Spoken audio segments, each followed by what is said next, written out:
एक मिनिट ऐका. 100% भेटायला जाण्यात काही गैर आहे का?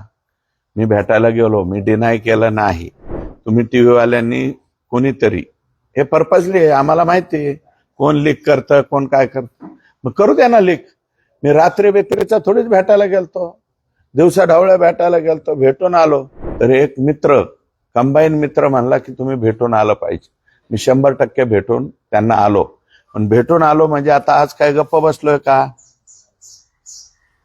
मिस्टर पुढारी? मी आज काय गप्प बसलोय का?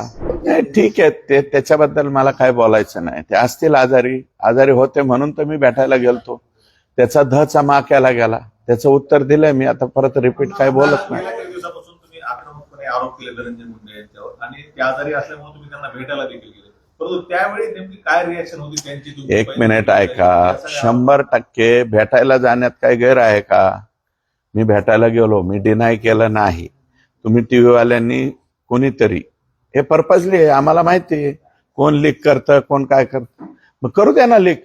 मी रात्री बेत्रीचा थोडीच भेटायला गेलतो, दिवसा ढवळ्या भेटायला गेलतो, भेटून आलो.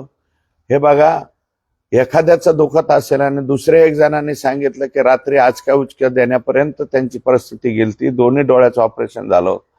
तर एक मित्र, कंबाईन मित्र म्हणला की तुम्ही भेटून आलं पाहिजे. मी 100% भेटून त्यांना आलो.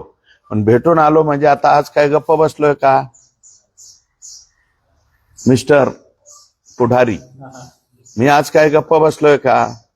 आता जे आहे बर, मी त्यांना भेटलो आदल्या दिवशी, दुसऱ्या दिवशी 73 कोटीचं जे बोगस. आणि तुम्ही बी जरा एकदा जा ना कॅमेरे बिमेरे घेऊन.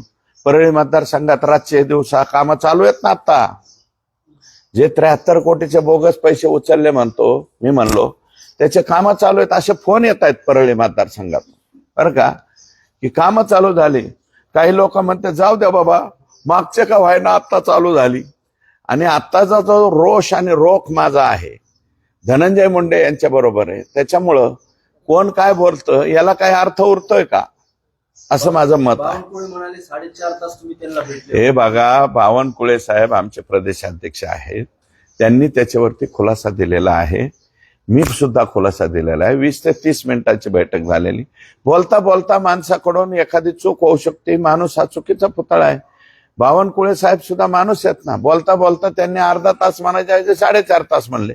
पण नंतर मी माझ्या प्रदेशाध्यक्षांचा आभार मानतो ना, त्यांनी 3-4 वेळा मला वाटतं त्याचा खुलासा दिलाय. पण आता त्याच्यावरती मला वाटतं परत रिपिटेशन जास्त होऊ नये, कारण ते राज्याचे प्रदेशाध्यक्ष आहे, त्यांना राईट आहे.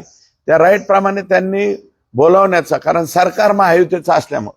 माझ्या इथं महायुतीचं सरकार नाहीये. माझ्या मतदारसंघापुरता महायुतीचा मैत्रीपूर्ण लढत होती, त्याच्यामुळे माझ्या इथं महायुती लागू होत नाही, कारण राष्ट्रवादी काँग्रेस पक्षाचा उमेदवार इथं होता.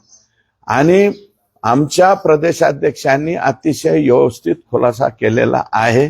त्याच्यामुळे त्यांच्यावरती सुद्धा आता मला वाटतं तिरपी नजर कोणी ठेवू नये, अशा प्रकारची माझी विनंती आहे.